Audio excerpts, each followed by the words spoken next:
Hello नमस्कार दोस्तों, मैं आपका तहे दिल से स्वागत करता हूं। आशा करता हूं आप सभी अच्छे होंगे। मैं इस वीडियो में CRPF head constable and ASI स्टूडेंटों के लिए रीजनिंग के मोस्ट इंपोर्टेंट क्वेश्चन डिस्कस करने वाला हूं, जो कि आपके एग्जाम में 25 क्वेश्चन पूछे जाएंगे। चलिए देख लेते हैं, प्रत्येक क्वेश्चन इंपॉर्टेंट है। आप वीडियो को बिल्कुल भी स्किप मत कीजिएगा। पहला क्वेश्चन है, दिए गए विकल्पों में से उस संख्या का चयन कीजिए जो दी गई श्रेणी के प्रश्नवाचक चिन्ह के स्थान पर प्रतिस्थापित हो सकती है। तो आपको यहाँ पर प्रश्नवाचक चिन्ह के स्थान पर कौन सी संख्या आएगी ये बताना है आपको। तो चलिए देख लेते हैं, इसे सॉल्व करते हैं किस तरह आप इसका राइट आंसर करेंगे। तो इसमें क्या लॉजिक लगाया गया है, आपको ध्यान से क्वेश्चन को देखना है। इसी में लॉजिक छिपा हुआ है कि यहाँ पे देख पा रहे होंगे 42 को 24 किस तरह लिखा है कि अगर आप 42 को संख्या को उलट मतलब पलट देते हैं तो ये इसका 24 लिखा जाएगा, ठीक है। इसी प्रकार 34 को आप पलटने के बाद 43 लिखा जाएगा। तो यहाँ पर 43 लिखा गया है। उसी प्रकार आप यहाँ पर क्या कर सकते हैं, यहाँ पर जैसे कि यहाँ पे 89 लिखा गया है तो 98 होगा। इसका मतलब ये 98 होगा, तभी तो 89 लिखा गया है क्योंकि पलटा गया है। तो 98 आना चाहिए इसका राइट आंसर। थर्ड ऑप्शन इसका राइट आंसर है। तो आपको समझ में आया होगा क्वेश्चन। नेक्स्ट क्वेश्चन देख लेते हैं। दूसरा क्वेश्चन है, एक निश्चित कूट भाषा में यहाँ पे बताना आपको डर्मेटोलॉजी को 10 लिखा जाता है, उसी कूट भाषा में मैक्सिमम को 6 लिखा जाता है। उसी कूट भाषा में आपको नॉक्चरल को बताना क्या लिखा जाएगा। तो देख लेते हैं। तो यहाँ पर डर्मेटोलॉजी को किस प्रकार लिखा गया है 10। तो बहुत से स्टूडेंट इस टाइप के क्वेश्चन को देखकर स्किप कर देंगे, लेकिन बहुत ही सिंपल क्वेश्चन है अगर आप इसे ध्यान से देखेंगे तो यहाँ पे सभी अंकों को गिनेंगे। जैसे कि यहाँ पे अक्षर दे रखे हैं 1 2 3 4 5 6 7 8 9 10 11। तो 11 अक्षर दे रखे हैं और 10 लिखा गया है, मतलब एक कम किया गया है। इसी प्रकार अगर ये लॉजिक इसमें है तो हमारा इसका लॉजिक सही है। जैसे कि 1 2 3 4 5 6 7, ये 7 हैं तो लेकिन लिखा गया है 6। तो मतलब जितनी संख्या है बन रही है उससे एक कम लिखा जा रहा है। तो इसका मतलब इसे भी हम एक कम लिखेंगे। 1 2 3 4 5 6 7 8 9, तो 9 की जगह पर 8 आएगा। तो हमारा राइट आंसर है सेकंड ऑप्शन। ये लॉजिक लगाया गया है इसमें। तो बहुत ही सिंपल क्वेश्चन था और बहुत से स्टूडेंट इतना मतलब बड़ा क्वेश्चन देख के स्किप कर देते हैं। तो आप क्वेश्चन को ध्यान से देखिएगा तभी स्किप कीजिएगा अगर आपको टफ लगता है तो। तीसरा क्वेश्चन है, दिए गए विकल्पों में से उस अक्षर समूह का चयन कीजिए जो दी गई श्रेणी के प्रश्नवाचक चिन्ह के स्थान पर आ सकती है। तो चलिए देख लेते हैं सीरीज में प्रश्नवाचक चिन्ह के स्थान पर कौन सा वर्ड बनने वाला है। तो यहाँ पर एल से एम लिखा गया है, तो मतलब एक एल के बाद क्या आता है एम, तो एक इंक्रीज हुआ है। एम के बाद आता है एन, उसके बाद एन के बाद ओ के बाद पी। तो पहला अक्षर पी आएगा। पी से स्टार्ट होने वाले ऑप्शन सभी हैं। फिर आगे सॉल्व करेंगे। ओ आता है 15 पे, एम आता है 13 पे। तो 2 माइनस किया गया है। एम से 2 माइनस किया गया, के आया। के से 2 माइनस करके आई आया है। आई से 2 माइनस करेंगे तो जी आएगा। तो मतलब पी जी से स्टार्ट होने वाले ऑप्शन हमारे राइट आंसर होने वाले हैं। तो फोर्थ ऑप्शन कट जाता है और फर्स्ट ऑप्शन कट जाता है। अब देख लेते हैं आगे। सी से एफ लिखा गया, 3 का इंक्रीज हुआ है। एफ से आई लिखा गया, 3 का इंक्रीज हो रहा है। आई से एल लिखा गया, 3 का इंक्रीज हो रहा है। एल से 3 इंक्रीज करने पर कितना आएगा, एल आता है 12 पर, 3 इंक्रीज करने पर आएगा ओ, ठीक है। ओ आता है 15 पर, तो ओ आएगा। पीजीओ से स्टार्ट होने वाले दोनों ऑप्शन है। तो अब लास्ट वाला चेक करेंगे। के से जी लिखने पर क्या आएगा, के आता है 11 पर और जी लिखने पर 7 आता है जी पे, ठीक है। तो यहाँ पे हम 4 का माइनस करेंगे। जी से फिर 4 माइनस करने पर सी आएगा। सी से 4 माइनस करेंगे 22 आएगा और 22 से 4 माइनस करने पर क्या आएगा, यू आएगा। तो इसका राइट आंसर होने वाला है PGOU। तो PGOU थर्ड ऑप्शन में है, तो इसका राइट आंसर तीसरा ऑप्शन हो जाता है। इस टाइप का लॉजिक लगाना है। अब देख लेते हैं नेक्स्ट क्वेश्चन। चौथा क्वेश्चन है, उस विकल्प का चयन करें जो तीसरी संख्या से उसी प्रकार संबंधित है जिस प्रकार दूसरी संख्या पहले से संबंधित है। तो आपको यहाँ पर बताना है। जैसे 144 से 14 यहाँ पर किस तरह आया, 14 से 144, उसी प्रकार 81 से क्या बनाया जा सकता है।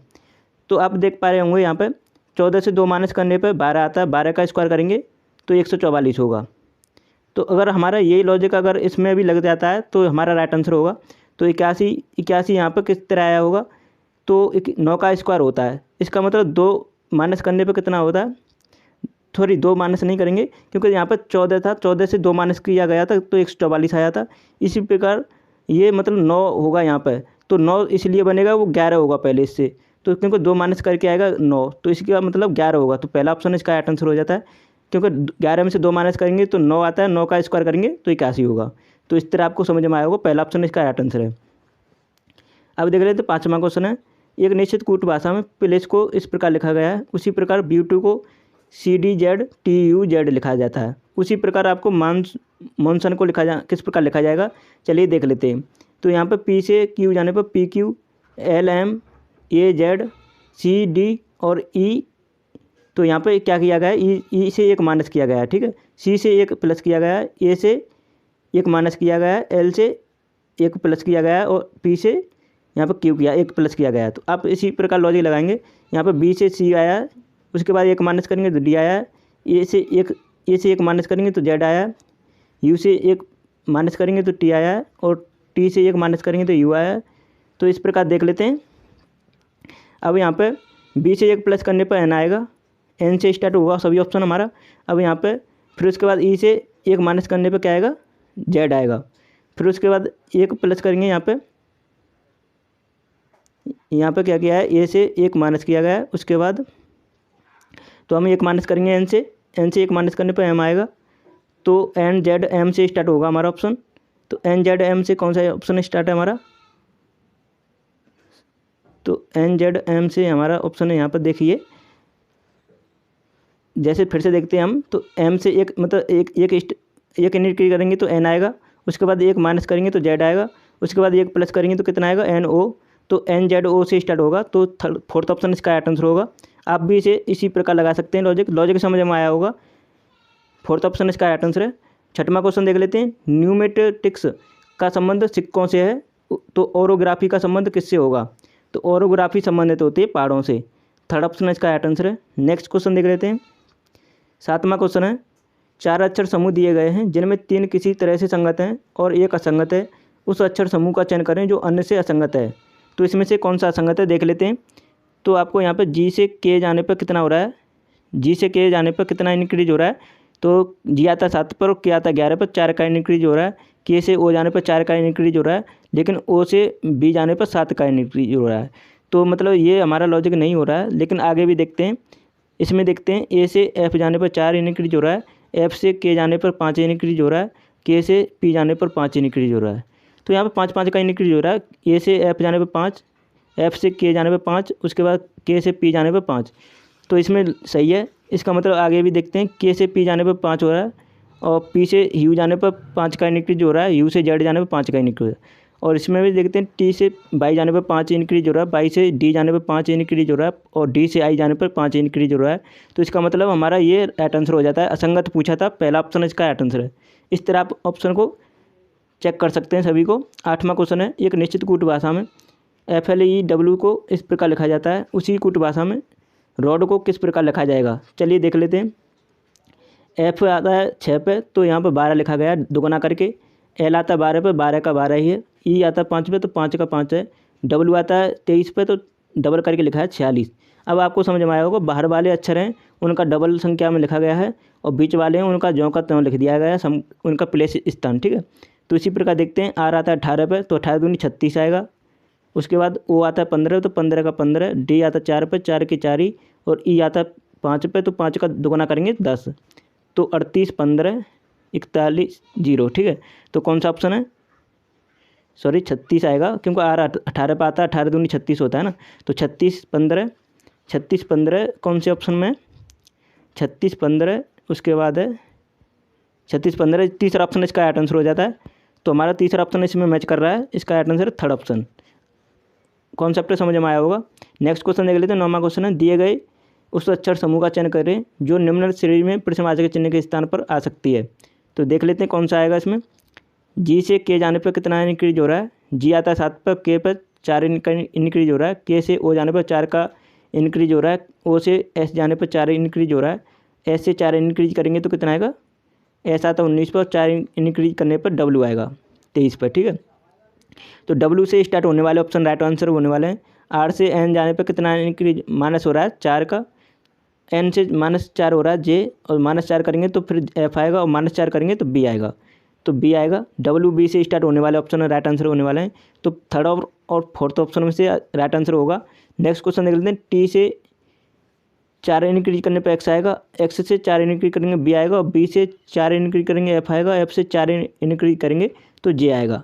इसका मतलब WBJ, तो WBJ इसका राइट आंसर थर्ड ऑप्शन। तो आशा करता हूँ आपको लॉजिक समझ में आया होगा। थर्ड ऑप्शन इसका राइट आंसर है।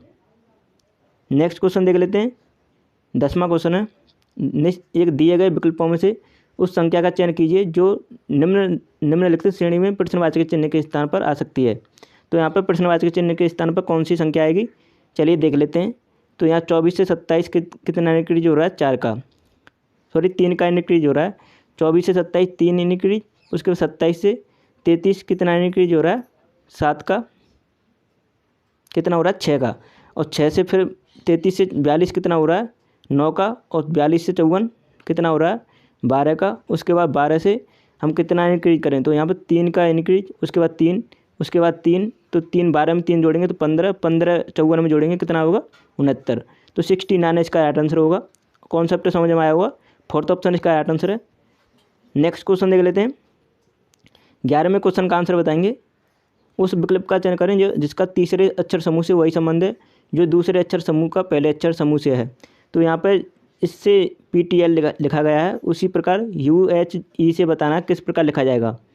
तो आपको करेक्ट आंसर बताना इसका। तो यहाँ पर किस प्रकार लिखा गया है, B से P लाएंगे तो 14 इंक्रीज करेंगे, F से T लाने पर मतलब 14 इंक्रीज करेंगे, X से L लाने पर 14 का इंक्रीज होगा। तो आपको समझ में आएगा 14 14 सभी में इंक्रीज होता जा रहा है, ठीक है। तो यही कॉन्सेप्ट आपको अगले में लगाना है। U से 14 जोड़ने पर कितना आएगा, U आता है 21 पर, 14 जोड़ेंगे तो कितना आ जाएगा, तो हम 14 जोड़ेंगे तो ये आएगा I, ठीक है। I से स्टार्ट होगा हमारा ऑप्शन, तो हमारे ये 4th ऑप्शन कट जाता है। उसके बाद 14 8 में जोड़ेंगे, H आता है 8 पर, 14 जोड़ने पर कितना आएगा, तो ये आएगा 22, तो IB आ जाएगा, ठीक है। अब आगे भी देखेंगे, E से 14 जोड़ने पर कितना आएगा, S 19 पर आता है S। तो यहाँ पर IBS हमारा राइट आंसर होने वाला है। तो IBS पहले ऑप्शन में, तो इसका राइट आंसर है 1st ऑप्शन। तो आशा करता हूँ आपको समझ में आया होगा।